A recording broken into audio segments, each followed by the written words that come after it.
Hey everybody, welcome back to Embrace Yourself with Doug Walsh. I've got an exciting, awesome guest on today, and I can't wait to dive into her journey. I know that she worked for the USEF for 17 years and was involved in planning and all the logistics for not only national but international events, such as like the Olympics. So some small things that she's been involved in. It's been pretty exciting for her.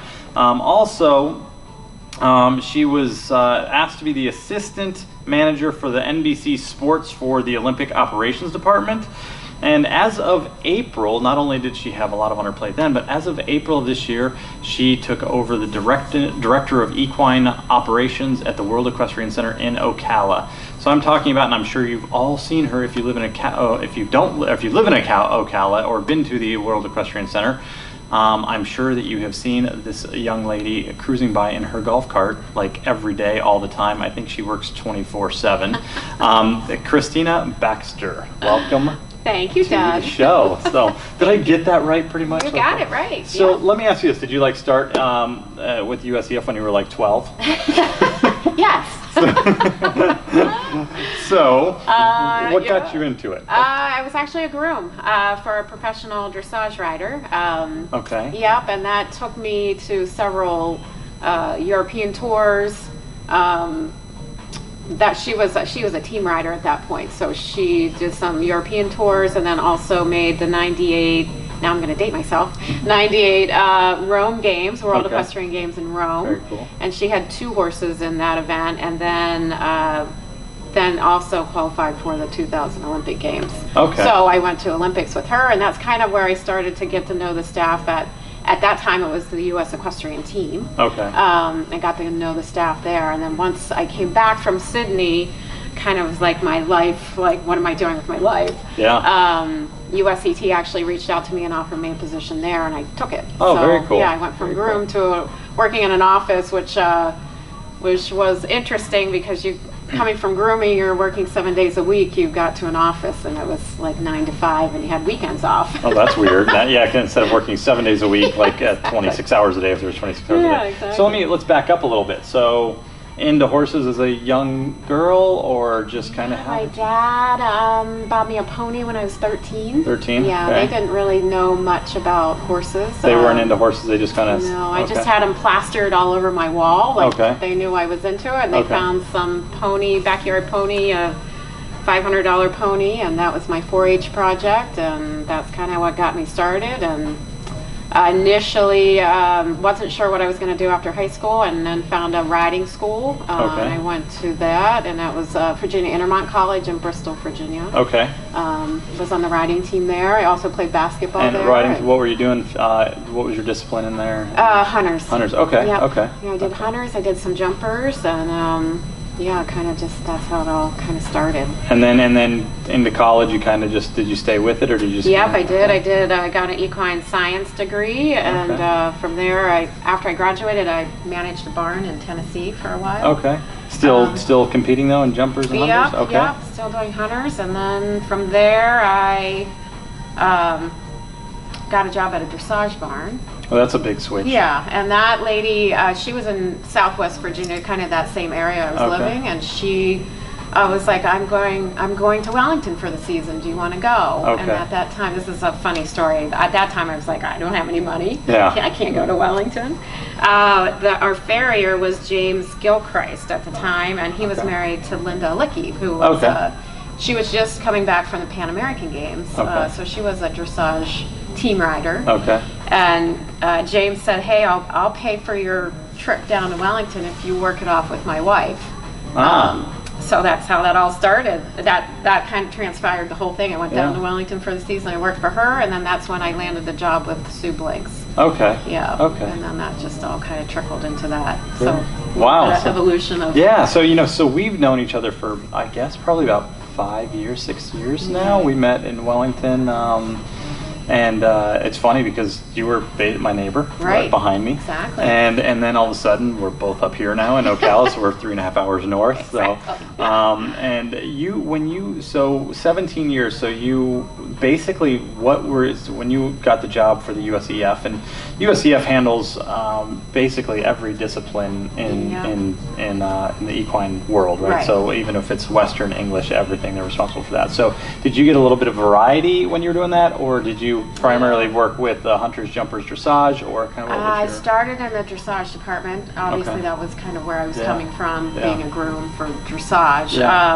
So I stayed with them for a little bit, and then I transitioned into an executive assistant to the sport director at that time. Okay. And obviously, he was handling all of the games prep and all of that stuff for all of our teams competing in Olympics. So kind of it just turned into that role of helping all the teams travel, and got to travel to the team trips and all of that stuff. So it just kind of went right into all of that. So now let me ask you this. So when you moved to Wellington, did you then start riding in dressage, or at that point as a groom, you're just like, okay, I'm focusing on being a groom? Or I mean, I love to ride, don't get me wrong, but I actually really love to take care of the horses. So to me, I wasn't so much into the whole riding and competing. For me, it was I much rather have taken care of the barn and taking care of the horses. So just a little odd, I know. No, a lot of people want to ride and train and be a trainer, and that wasn't my your passion. Yeah. Well, and but it's cool though that you've done both sides of it, right? So because like there's some, it's like you hear the stories that there's some people that can teach, there's some people that can do it, ride, whatever that may be, and then there's some people that can do both, right? Some people can do one, not the other, and then there's those few that can actually do both of it. So when you then started with the USEF, I'm guessing there was probably a lot of travel. Now you just came. Did you just come back from Yeah, we went to Barcelona to the FEI Nations Cup final. Okay, so now you still do stuff with USEF a little bit, or? No, well, we World Equestrian Center just got the bid for Longines League of Nations qualifier for next year. So we're the only one on this side of the world that got the qualifier. That's super cool. So there's only 4. They changed the Nations Cup series. So now it's only 4 qualifiers and then the final in Barcelona. So it was Rotterdam, St. Gallen, Abu Dhabi, and then us. Oh, very cool. So we're the 4 qualifiers. So we decided we'd go over to Barcelona and check it out, and then FEI had a bunch of meetings that we went to kind of gear us up for March. So I was going to say that. That's super exciting. So when's that? So that'll be in March. Yeah, it's our week 12 of our hunter jumper circuit. That's going to be really cool. Yeah. So being a rider myself and a trainer, as you guys know, it's this place. I remember when you guys opened, and I had the opportunity to kind of do a tour of the World Equestrian Center from Mr. Roberts when it was just a few buildings were up. Absolutely. And it was like, well, this is going to be here and this is going to be there, and it was like, you can visualize it, but then all of a sudden it wasn't that much longer and it was all up, right? It was like I've never seen a complex come together so quickly, and the attention to detail is like I had the opportunity to stay in the hotel for the hurricane that was supposed to come through here, and I'd never stayed in the hotel, and I was blown away. Like I've stayed at some nice hotels around the world, and I was like, man, I was blown away with the craftsmanship and how nice the rooms are, and just how the whole place has come together.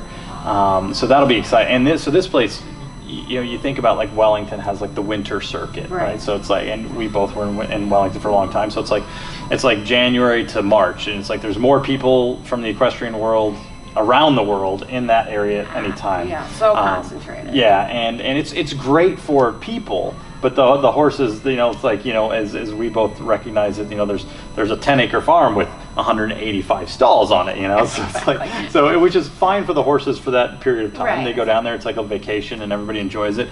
The great thing about being up in Ocala, one of the reasons I moved up here, and I don't know if it's one of the reasons you moved up here, but it's like the space. It's like, how many acres does this sit on? 400? Or? The venue itself sits on 400 acres, and then they own probably a little more now, 6,000 acres around it. 6,000. Okay, so it's so nice because you come up here, and it when you first opened, it was like same things, winter circuit, January through March. Now it's like yeah, from what I understand, it's like so next year's gonna be January through April, right? So yeah, of the really hunter jumpers, turning it into a year-round. Yeah, because then you have like a break. I'm sure. Well, I say break. There's probably different horse shows in there, and then the jumpers come back for the summer circuit, and you got some dressage peppered in there the whole summer, and then you've got like a month off, and then you've got fall circuit, and then you have a month off to get ready for winter circuit, which then starts in January. So, and we're adding quarter horse shows back in, so we're super excited about that. Yeah, because then you guys built a whole new complex, because obviously the footing is different for Western horses versus English horses, and so now you guys have a whole wing over there for the Western complex, which is pretty cool. So do you sleep at all?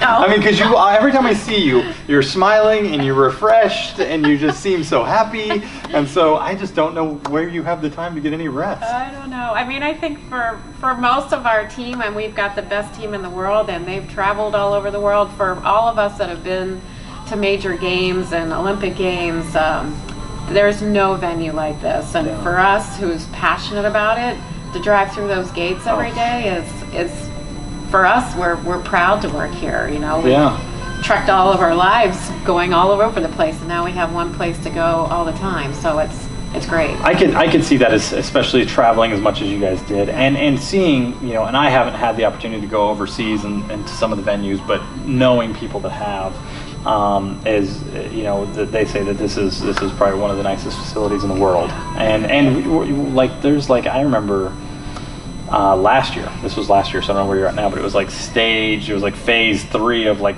13 phases or something that you guys had going on. So like, I mean, there's like new hotels going in, looks amazing now, and also is someone who now has lived up here for about 2 years, and I love Ocala. I don't know about you, but I just love the fact that it gets warm in the summertime, yes, but the wintertime it gets cool enough to like, I get to put my jacket on, I can have an outdoor fire in the night. Gets cold. And, you know, it gets cold, but it's nice during the day. It still gets pretty nice, and we don't have snow. Right. So that's I think and the bugs go away a little bit. And it doesn't last long. Like it's nice to have the seasons. It is nice to have the seasons, you know, and not like Pennsylvania where I was up there and it was like the seasons were like, you know, 2 months of beautiful weather and then the rest was like you just froze to death. Sorry, everybody up in the Northeast, but come to Ocala this winter. Come on down. But like, I feel the same way as like driving through, and maybe this was because I was able to get like a cool tour of before it really opened. But driving past, driving through, driving into, it's like you do feel proud. Like as someone who lives in the community, pretty proud to have this venue here and all the jobs that it's provided. But also that it seems like the Roberts family really put the horses' needs first. And a lot of venues, I think they cater to the person over the horse. And it seems like this was kind of like done pretty equally. Which is a pretty neat thing to have. Yeah, for sure. They were passionate about this. They've always been in the horse world, so for them to build this place for the animals and for us to enjoy it, it's special for sure. And not every venue is privately owned like this, so it's their heart and passion that they've built into it. So it makes us want to be here every day and work here every day, and you know, and that's great to hear because, you know, and I know a couple people that work for the World Equestrian Center, and they all really enjoy what they do. And I think that whether you're riding horses or you're grooming horses or anything, I think that we could say that anything that's involved in horses is not a 9-to-5 job. It doesn't matter if you make $5 million a year or you make $500 a week, whatever it is that you know, I think that it goes up the scale of, if you're involved in horses, it's because it's a passion that you have. And so your passion might not have been to ride as much as it is to, you know, make sure the barn looked good and the horses were taken care of. And in a sense, with your logistics and everything that you had to do for the USEF and this job too, it's all about what are we doing to make sure that the horses are safe, they get transported safe, that everything is set up for the horses and the rider as a team, and they get to their destination and they're comfortable. And because let's just face it, we talk about this a lot on this podcast and on my other YouTube channel, is that people and horses want to feel one thing in life. They want to feel safe and secure. Right. And so,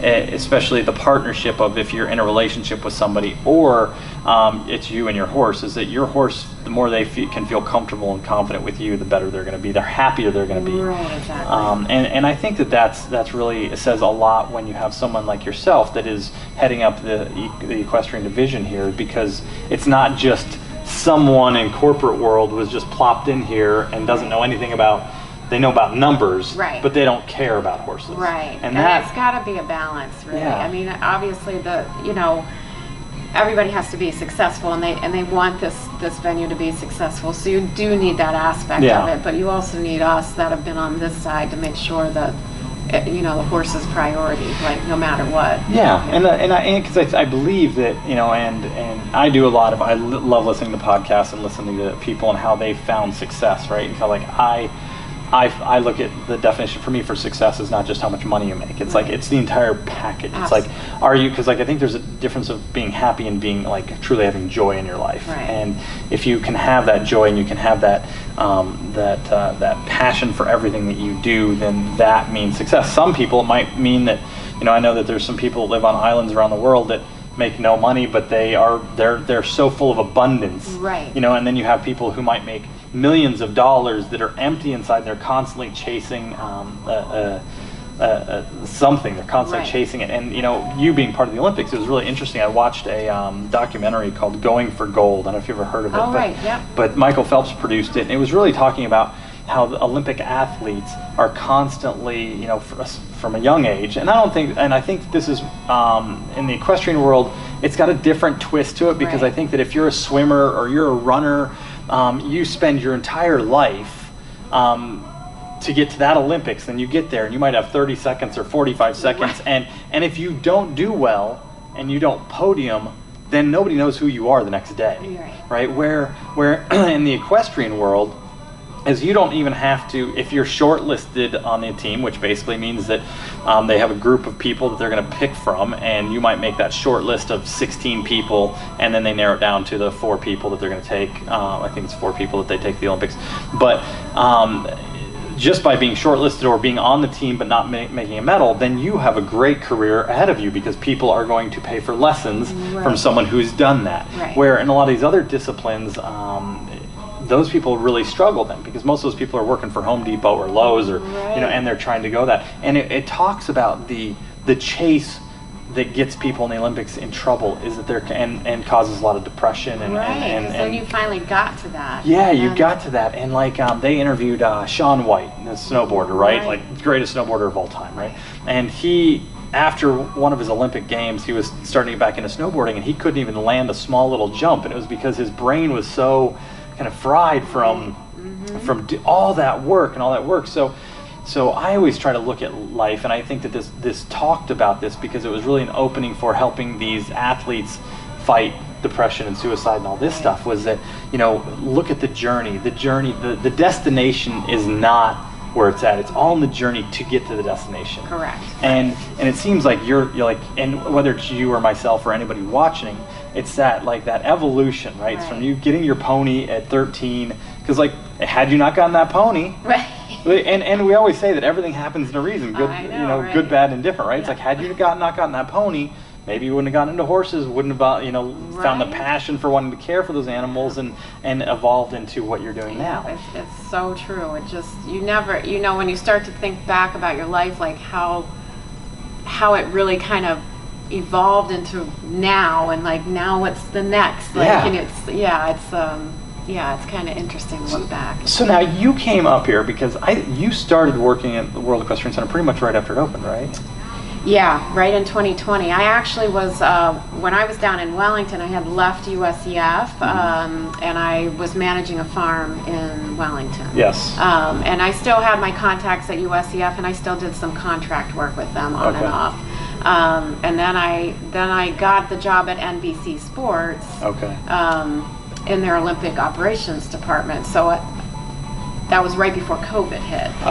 So then COVID hit, and then obviously sports went away for a bit, and I got laid off. So right when I got laid off is when I got the call to come up here. So I came up here, and then NBC called me back, and so it was all kinds of craziness. But WEC was super supportive and let me go back to NBC. Yeah, because I think I remember you were kind of bouncing back and forth. Yeah, so they let me contract back with NBC to finish out my contract through the Olympics. So I did Tokyo Olympics for NBC, and then... Now, were you in Tokyo? No. All the production for NBC, and with COVID... Yeah, so I was going to say that was... They did almost all sports out of their Connecticut office. Oh, wow. Yeah, so it was very interesting to me. Totally outside of my element because I don't really know much about production. Yeah. Again, I was doing logistics, you know, so all the production crew came in. Okay. I was handling all their hotels and stuff like that. So more logistics for NBC, but interesting to be on that side of production of it. Yeah, I was going to say, you know, and that was an interesting time too, because I had a couple friends that were in the Para-Olympics in Tokyo, and it was just so, like, they went there and they couldn't see each other, families couldn't go. It was very with COVID. So I'm guessing that, you know, from the production side, it was even probably amped up even more because nobody could go to the Olympics. Because so, like, if you had to have your game on because nobody could go there to watch them. Right, exactly. No one was cheering for them. It was just a really different feel for everybody. Really. So then, what were you doing for World Equestrian Center when you then started? I came in to help with the vendors. Okay. So any of the temporary show vendors that came in, I kind of got those set up, and then as this property developed, some of those full-time horse show vendors that traveled all around wanted to stay put as well. So that's when we started to build the retail stores. And those are all like we're in Indoor Arena 1 right now, and so that's below us, and there's shops and there's now there's shops in every indoor. And we didn't factor that into the mix, but all of a sudden it just evolved into retail. So I handle the retail too. Wow. Still currently doing that as well because I love my vendors and my retailers. So well, because now I've read somewhere that you have your hands in pretty good in the new World Equestrian Center retail center. Yeah, so we're building out front a new retail complex. And has that started under construction yet? Not yet. No, we've started to draft some leases for the retail stores, but the ground hasn't broken yet. Once they finish the event center, which is what you see when you first come in. Yeah. Now so tell me about that a little bit. Yeah, so that's going to be what we call the event center, and that's going to be a big ballroom and meeting function spaces, and then four restaurants inside that event center. So rooftop bar and all kinds of fun stuff. Oh man. Yeah. Woo. Yeah. And then the retail facility. I heard, I don't know if this is a rumor, but Whole Foods. Is that a rumor right now? That's a little bit of a rumor. Okay. Yeah. Well, one can only hope, right? So I think there will be some sort of something like cool that. there. That'll be cool. Yeah. So. And how many shops are going to be in there? Right now I think it's spec'd out for 60 retail shops. Wow, so it's going to be good size. Now, is it going to be on 80th or is it going to be, oh wow. Yeah. That's going to be awesome. Yeah, so they're still kind of structuring that a little bit, so it might be a changing thing, but. Well, it's all going to be, it's all an evolution. Yeah, exactly. But so, getting back to you for a second, so you then work handling all the vendor stuff, and then you evolved into, because you've always been a horse person, and so then at that time, when did you start kind of helping out with the equestrian side? And then I know in April you kind of took over that position, or they created a new role for you. Yeah, Benny Card that was here, he did an amazing job hiring the best of the best staff in the world, really, and worked really closely with him. And when he left, it kind of just transitioned in that I would try out the role, and we're still trying it out. But we're excited that we're starting to hire some full-time staff here. We just hired John Garner as our show manager, and he'll be with us full-time year-round. Very cool. So we're excited about that. Exciting. So yeah, it's fun to be able to hire some full-time guys here that want to be here too. They want to be set up here. So it's kind of fun. And it's I think that. And even if you're not an equestrian person, I'm a car guy. So like car shows, you got like home shows, you got everything. Now is that all was that like, because you like the vendor operation stuff, is that, something that, how did that all kind of evolve into having like the home shows and like Oktoberfest and all these different things? Yeah, I think we have a very good sales team. So their mission is to sell the property to these different events.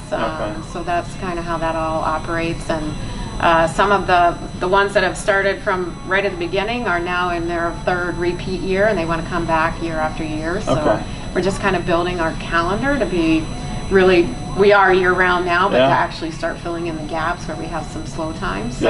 Yeah, because I mean, it seems like there's always something going on. Right. Yeah, we just incorporated these schooling days. Which is great. I like the schooling days because I train a lot of young horses, and I want. It's hard to find a venue that you can take. I mean, Ocala is great for taking horses out into the woods and going into those places that are quiet. But when you have some performance horses, or any horse for that matter, and you want to get them out and kind of get them used to a little bit more activity, this is a great place to come school because. And I'm glad that we talked about, like, I remember like a year ago, I'm like, Christy, I'm like, is there any way that like we could just come bring horses and just ride them around? I'm like, I got a bunch of young horses and they just need to like be out there doing stuff. And so I'm sure that a lot of other people probably ask that same question, and it is nice to be able to come to this place, and the fact that I know that it's not an easy for us on the outside. Sometimes it's easy to go, oh, just open your doors and let us come in and ride, but it's a lot of stuff that goes into that, I'm sure. Yeah, it's a lot of planning and coordinating. It's a big venue, and we want to make sure the horses are safe, so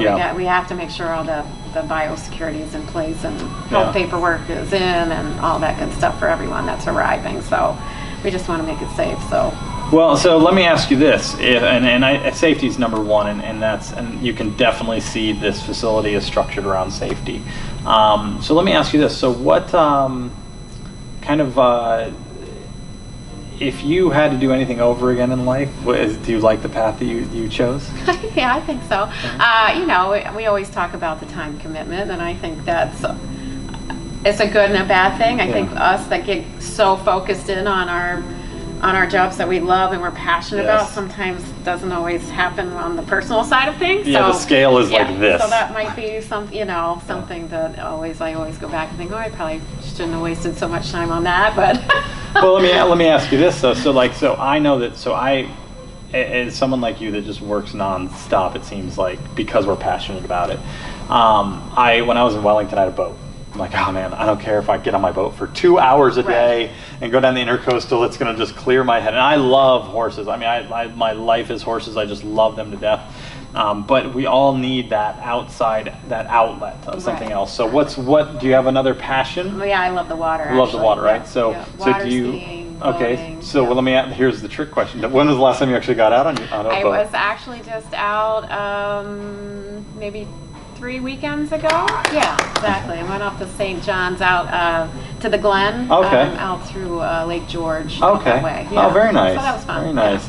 Yeah. And we're lucky here. It's not as close as South Florida, but it's nice here because we're pretty much split right in between the Gulf and the Atlantic, so that makes life a little bit easier. Yeah, but I mean, you forget that we have so many lakes and so many rivers and the springs, and they're beautiful, and it's kind of a hidden gem actually. We got out there and it's not very busy, so it's beautiful crystal clear water.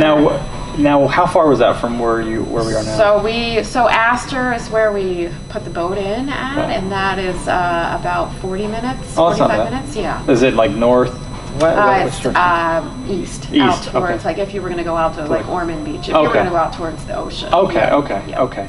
Because I've been to, we just went to Lake Weir. Oh yeah. Okay. And I know we went out there, and I was like, this is cool. Right. Like, houses on the lake. I'm like, this is pretty neat. You should do the Astor trip then. Okay. Yeah, because it's fun. It goes out to the big lake, and then you hit the Glen, and it's really. Yeah.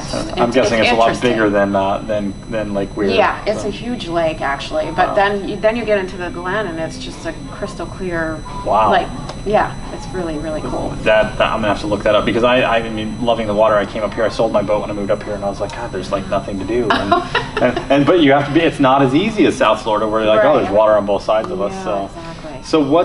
So what's ahead for you? So like going into getting ready to go into fall circuit.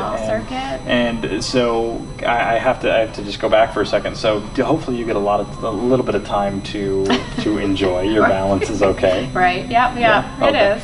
And it seems like I think that too, that when you're really passionate about what you do, and I know I don't come from a horse family. My mom's not into horses. My brother's not into horses. But so they always look at me and they're like, my brother's like the awesome A-type, like super business guy, and he's like, you have your 2 personal horses, and you know, what are they doing for you, and right. do you need them? And like, well, I like my horses, and this is what they do. And he's like, well, what's your return on investment? And I think that when you're in a business, you know, I do the same thing as well with my horses. Is that my horses help? They go to my clinics, and they do a lot of stuff to help better, you know, educate everybody else. Right. But it's pretty it's pretty interesting when you have that passion. And where I was going with that is that the people you're around become like your family. Right. You know, like whether it was in the barn when you were grooming. Absolutely. You know, it's like, I'm sure that you were working as an FEI Olympic quality groom. You were probably working more than 8 hours a day. Oh yeah, absolutely. Probably triple that. Absolutely. But I always say everybody you work with is closer than family is, because you're with them way more than you are with your own family. It's true, and you know, one thing I think that people have to look forward to if there's anybody out there that's listening that wants to aspire to be in the equestrian business like you are, is that if you work as a groom and then you go to work in your position, I'm sure the hours might be less than when you were a groom, might be more, I don't know.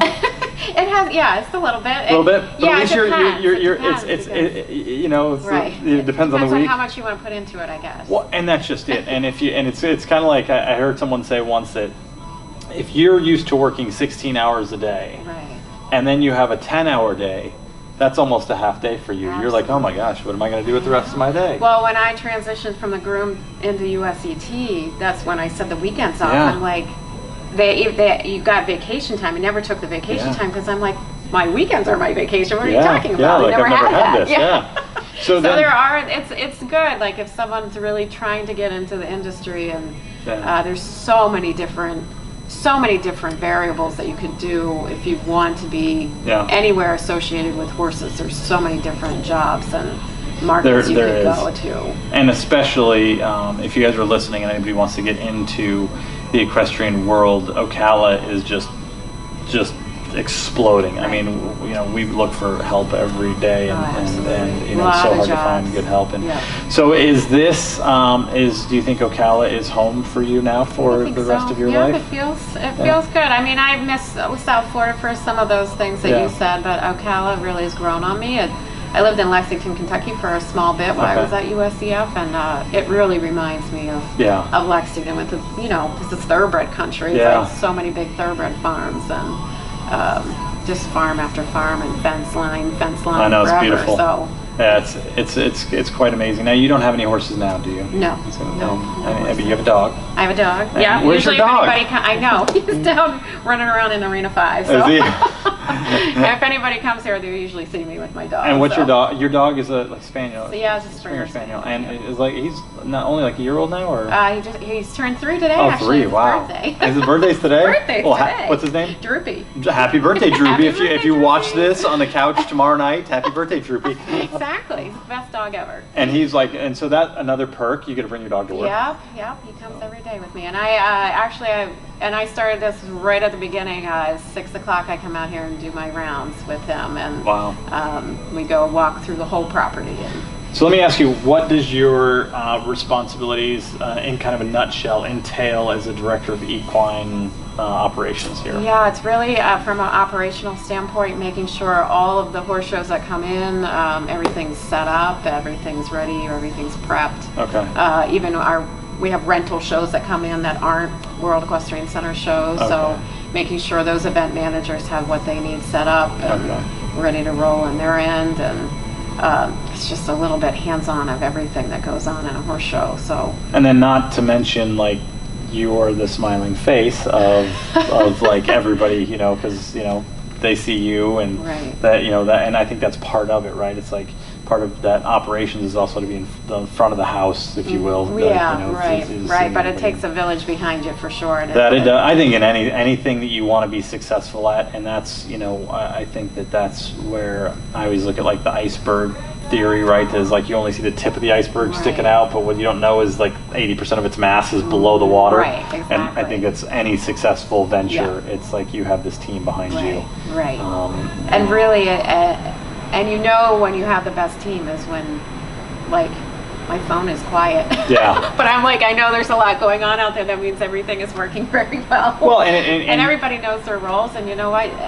That's why you hire the staff that you have, is that they know their jobs, and you let them you let them do what they know how to do.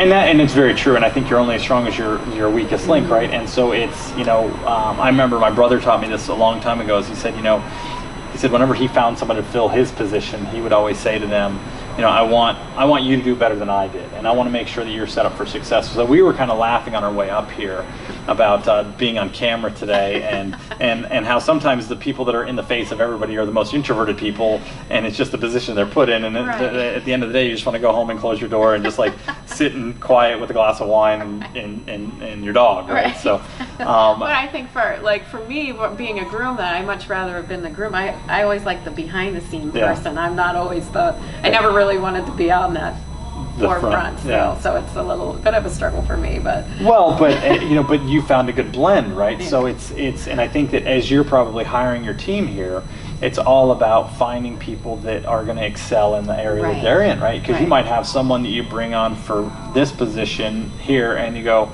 maybe they'd fit better over here, and all of a sudden you get a much happier person. Not that they're unhappy, but like if you're an introverted person and like you hire me and I'm introverted, and you go, okay, I want you to go out and talk to all the people, and talk about X, Y, and Z. I'm going to do it because I try to do a good job, but I'm not going to make you feel comfortable, right? So if you go, hey, Doug, I need you to come back and I need you to count all these things back in this room where you're by yourself, I might be much more happy. Now I'm the opposite. I'm an extrovert. I'm kind of a hybrid. I'm very extroverted, but I also like.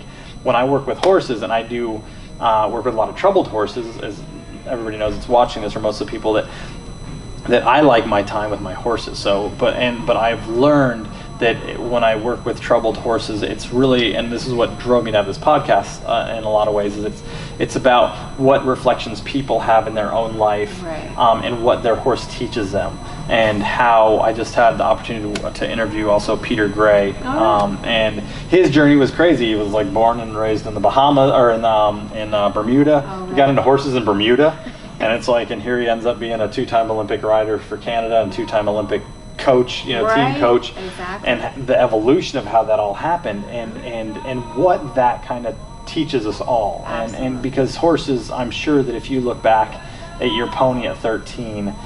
They're amazing creatures, and it's amazing what they can teach us. Right, exactly. And patience, and dedication. Absolutely. And I'm sure that, you really saw that, because there are some, I think when you get to that level of riding of the Olympics, and I know that Laura Graves with her horse was very much involved because he was a quirky horse. So like at the Olympics, from my understanding, is that she did a lot of the wrapping, and she did a lot of everything. But there's a lot of people that hand the horse off to the groom. And it's almost like the racehorse world, where that, like, and we saw this in the movie Secretariat, where the horses have they have a photographic memory, and they almost establish better. They're gonna, just like anybody, you're gonna establish more of a relationship with who you hang out with the most, right? So like, if your dog's with you all day long, he's gonna be better. Like if there's a nanny 20 hours out of the day with your kids, they're gonna have probably a better relationship with the nanny than they are you, right?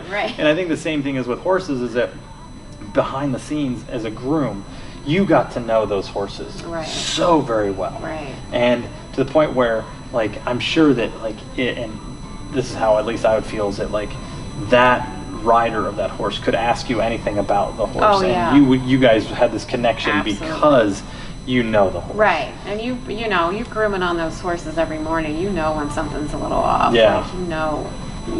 right off the bat that there's something up, and sure enough they get on them and they're like, yep, it's not feeling it today, and those horses go through that as well. So you're always that point of that first point of and let me ask you this. With that being said, so was there any horse in your life, as one that you were riding as a young girl or grooming, that taught you something fairly significant that you'd recall back and go, wow?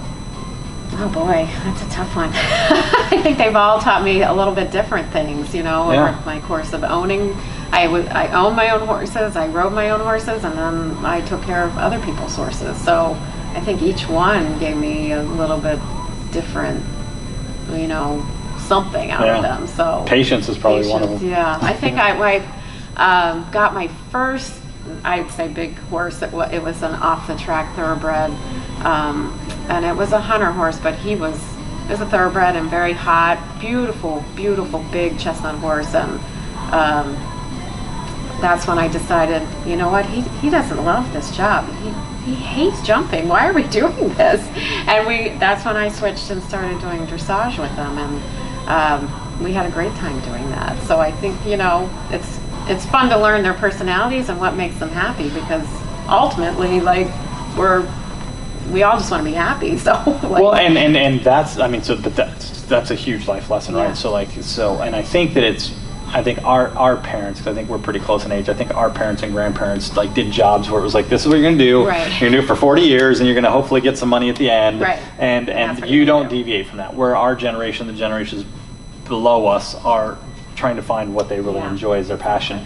So because that's a huge thing to learn, and the fact that you saw that with that horse, there's a lot of people like, well, my horse was bred for jumping, so they're going to jump. My horse is bred for dressage, so they're going to play dressage. Well, just because I talked to Peter about that. I said, you know, because he was getting grief because he was like a 15-year-old that was like 6'3", and he was riding like a 14 hand horse around, and you know, they're like, why don't you play basketball? Right. And it's like, so just because you might be built for something doesn't mean that's your calling in life, your passion. And I think horses do, you know, they're such majestic creatures, and the great thing is they don't ever lie to us. They're very, very open with us, and that's what taught me also, was that if you have a horse that might be bred for this thing, but they just don't like it, or you might have a horse that likes to jump but he doesn't want to jump over a meter, you know, or you might have a horse that doesn't want to jump anything under a meter, you know, and listening to your horse, and it's part of this journey of whether it's listening to your horse to get you where you are today, and to get us all to where we want to be, is that, you know what, I'm passionate about this. My horse just showed me that he does not want to jump, and I put him into a different discipline, and he really excelled at it, and he really enjoyed it. And that's, you know, I know Silva Martin had a horse named Jeff the Chef that was his thoroughbred, and thoroughbreds usually don't do good in dressage, and this horse went on to be like a Grand Prix, you know, dressage horse. So, you know, you never want to limit your horse's capabilities and what they are steering you towards, and you don't ever want to limit our own capabilities and what we think we can do.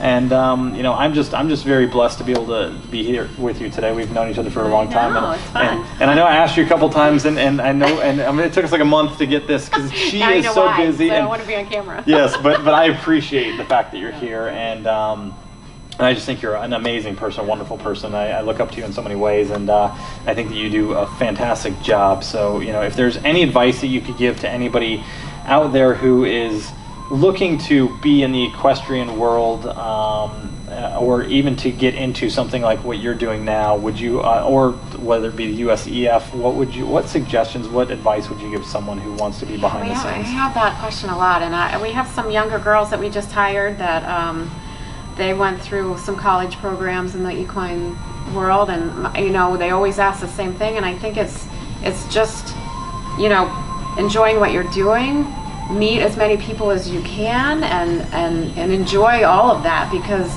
however you portray yourself through all of those contacts, at some point it's going to come back around. And I think you know, our industry is small, so you start to connect the dots. So really make a good impression and enjoy what you're doing, and show that you're enjoying what you're doing to everyone that you meet, because it does all come full circle, I think, sometimes. So it is very, I mean, this, as big as the equestrian world is, it's so small. It is. I mean, it's so small. And you know, and I feel the same way that you do, is that, you know, I have had the opportunity to work with some amazing people, like in the dressage world, in the jumping world, in you know, in so many different aspects of the equestrian world, and it's not, I've always gone into life to do it because I want to do it, not because like doing this podcast, I'm doing this I want to be able to help touch as many people as possible. And I think if your motive is you are a good person, you want to meet as many people as possible so you can help synergies around what you do, then I think that's I think that's such a key ingredient. You can have if you're making a cake, you can have all the other ingredients. You can have the eggs, you can have the chocolate chips, you know, you can have the icing, you can have everything else, but if you forget the flour, right, that's a key ingredient, you're not going to really have a cake, right? No. So I think that when you're, I think in any profession, that you want to find that passion that makes you, because I'm sure that you don't wake up every day and go, God, I got to go to work today, right? It's like you love you love coming in and seeing the people that you work with, your work family. You probably love to see, okay, we've got this event, let's knock this out of the park. We've got this other event coming up, this is gonna be super exciting. Like the passion in your voice and in your body when you were talking about coming back and talking about in March and having, you know, being the 4th of the series, like even now your eyes light up, you're like, yes, like this is awesome, right? Like, and and ultimately it's awesome because it's going to make so many people come watch it, like get excited too, right? So, and that's why I think the equestrian world is so large yet so small. Right. So it's so I mean, and you know, I know Vinny. I knew Vinny when he was in this position. I know you're in this position, and you seem to have that same passion. And I'm super excited for going into fall season and going into winter circuit and some exciting stuff coming up. So. All the stuff in between. So, any other like little things that are going on here that we should know about that are like fun and exciting? I mean, because like how many phases are? I mean, like what's all is going on? Yeah, I think once they get the hotel and event center and retail up and going, they're going to start on the polo fields. So we have some polo fields going on in property, and then they also own the Ocala Jockey Club, which is that's up north a little bit. Yep, a little north of here, and a beautiful piece of property, and that was a cross country. So that's where eventing's going to be coming. Yeah, so we're talking, we're starting the discussions on that property now. So that's another exciting venture. So now, don't they also have? When I did the tour, they had plots of land that you could buy. Yep. Is that developed at all? Is that what's kind of going on? I mean, everything's there. We're just kind of waiting to see what the venue needs first. I think as you know, Indoor 6 was an add-on, and that kind of is going back into that phase a little bit. So I think once we see where the venue is at, some of that real estate stuff will come down the line. Cool.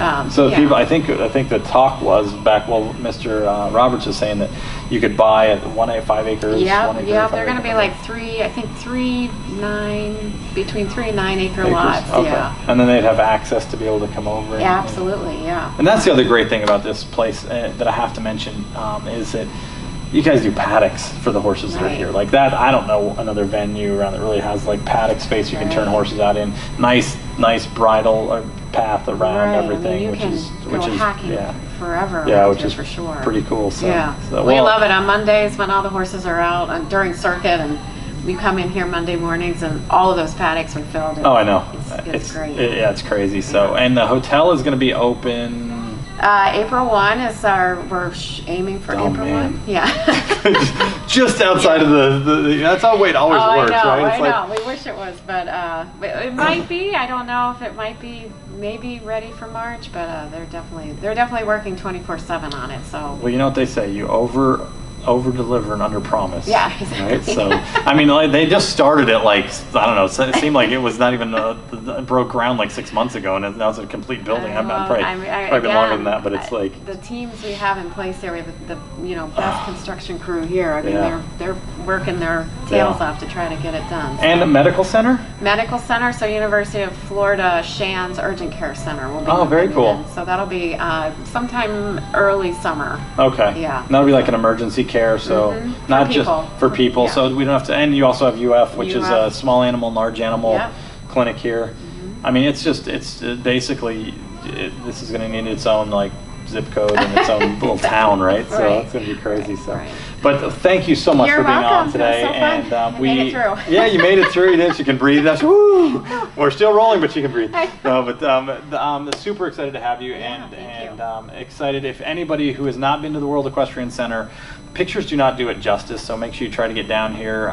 The restaurants are amazing. The hotel restaurant is awesome. It overlooks the Grand Arena, and it's fantastic. Food is amazing. I always tell everybody to make it into a destination weekend, because between the hotel and the spa and the events that are going on here, it's a fun weekend to come and and if you have an RV, they've got an RV like 200, 880 some spots, so you can go there. And then also down the road you've got the Home Away from Home, which is people who can bring pet. If you want to like rent a little house, you can rent a little house there, bring your pets. And then so now the new hotel's gonna be pet friendly. Pet friendly. Okay. Pet friendly. That's just under 400 rooms, so it's a little bit bigger, and they're kind of modeled after like an extended stay hotel. So for those ones that are really kind of staying here for weeks on end, and they want to be on grounds but not be at the 5-star, they can come over and probably still experience a 5-star, but.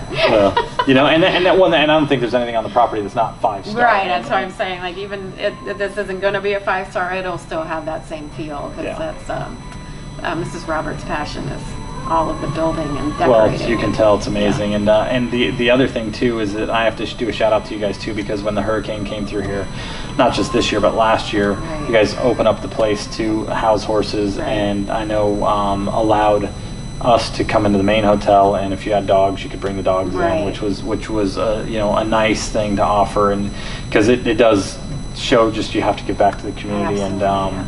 And I think I think during season I'd love to see a local lane. Like if you're gonna go into like the restaurants, like you flash like a local card, and you could just like zip by, like, you know, hey, like we're here year round. Yeah, we're here year round. Like this is a local lane, but I think that the people that do that now will just like do the. I noticed that in your restaurants now you can just place your order, call ahead, and they have a little shelf put on. So that's like a local lane. So, right, that is a local lane. But Christy, thank you so much. You're Your journey has been awesome, and it's cool to see the evolution of where you've gone to where you are now, and hopefully you're going to be here for a long, long time, and you're doing an amazing job. Thank you. So thank you so much. Everybody have a good day. Thanks, guys. Thank you. You're welcome. See, was that as bad as you thought it was? Yeah. Well, it was, really? Just kidding.